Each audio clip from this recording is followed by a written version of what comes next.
Hello ladies and gentlemen of YouTube, DKParinon coming at you with a Blood Knight Abomination update PvE build.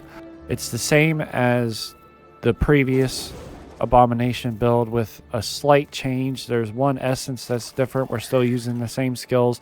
There's some gems that are different. The Paragon's still the same. So without further ado, let's get down to the skills. Now the skills you'll want are Shroud of Night. This is going to empower you still for 6 seconds, causing every other primary attack to conjure a shadowy operation to attack enemies.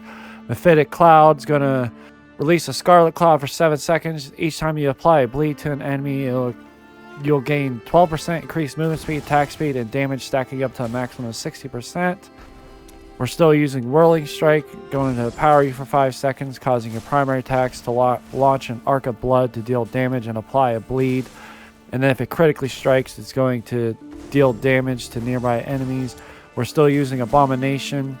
It's going to empower your primary attack, grant you increased damage and life drain. The increased damage life drain effects grow in strength over time up to a maximum 40% increased damage and 20% increased life drain.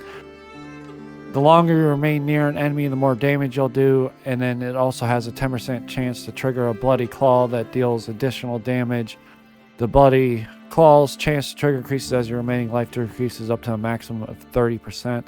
And then we are using Ravage. Ravage is going to cause a bleed effect.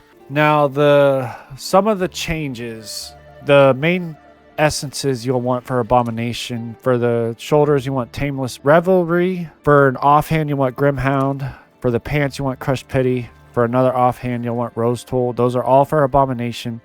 Then for a main hand for Ravage, this is what's going to cause your Ravage to do a bleed, is Exquisite Silence. And then for the chest, for Shroud of Night, Influencer. For Mephitic Cloud, for the helmet, you'll want Blood-Soaked Hood.